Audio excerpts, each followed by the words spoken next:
for staying tuned. The River State Governor, Nyesom Wike, is promising the people of the state that his administration will continue to utilize its resources for human and economic development. The governor mentions this while inspecting some projects initiated by his government. Our correspondent, Emmanuel Erei, reports. Time is running out.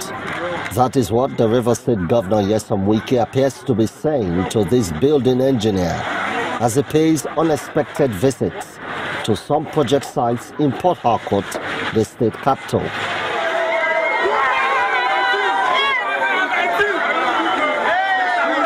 The governor is given a rousing welcome by a crowd who no doubt appreciates his immense contributions to the development of the state. First time they've seen a government that makes promises and the government fulfilling the promises made. To them, it's unbelievable. For us, they are seeing a different thing, that the government says, look, I'm going to do this, and the government is doing that. So it's unbelievable. That's why you can see the tumultuous reception we received.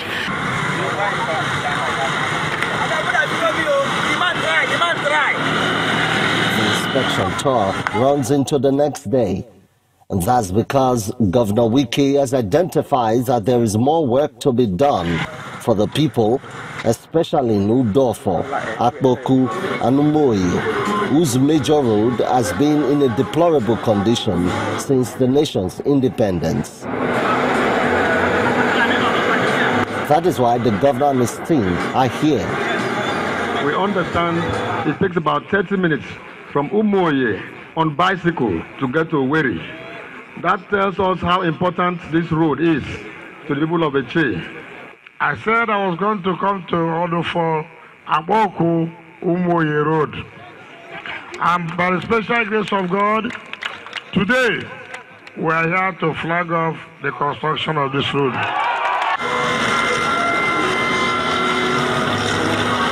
As the people look forward to more development, the government is promising to ensure that ongoing projects are completed in time.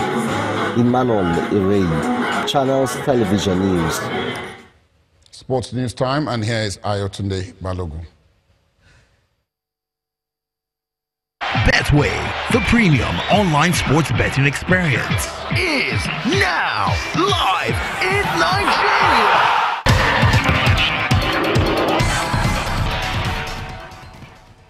Thank you so much, Laddie. Our champions, Plateau United, have returned to the top of the Nigeria Professional Football League after a lone goal victory over Rangers International in a rescheduled matchday 9 game played in Jos.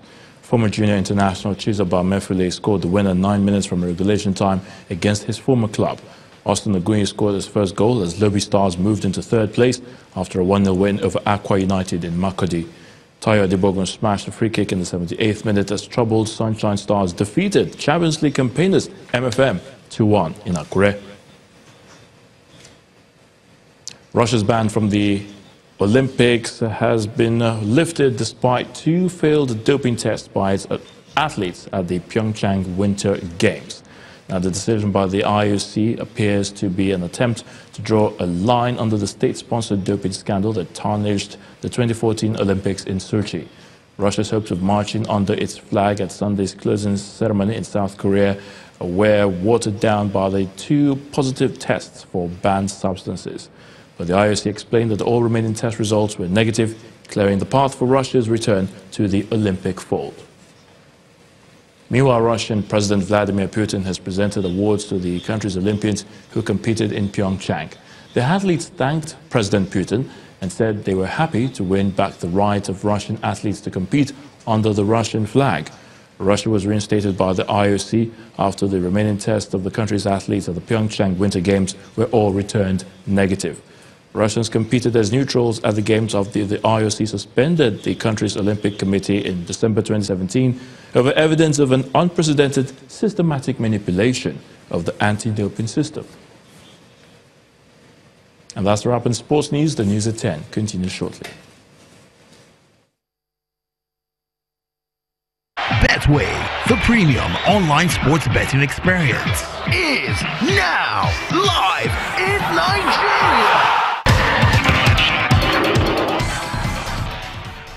Thank you very much, Ayo. The British Prime Minister Theresa May says an EU proposal for the Northern Ireland border threatens the, quote, constitutional integrity of the United Kingdom. A draft legal agreement published by the EU proposes a common regulatory area on the island of Ireland after Brexit, if solutions cannot be found.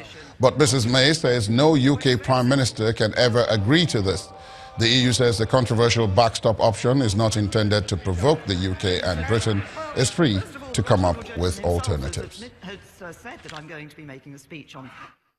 We want to be able to have a good trading relationships with the European Union, but we also want to be able to negotiate trade deals around the rest of the world with an independent trade policy. And I was rather confused because I heard a speech earlier in the week, which I believe was given by the Labour leader on this subject, where he said that he wanted Labour to negotiate a new comprehensive customs union.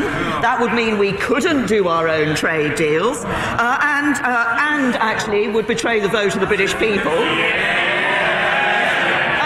In about the next sentence, he said he wanted a customs arrangement, meaning we could negotiate our new trade deals. Well, that's the government's position. So what does he want to do? Let down the country or agree with the government?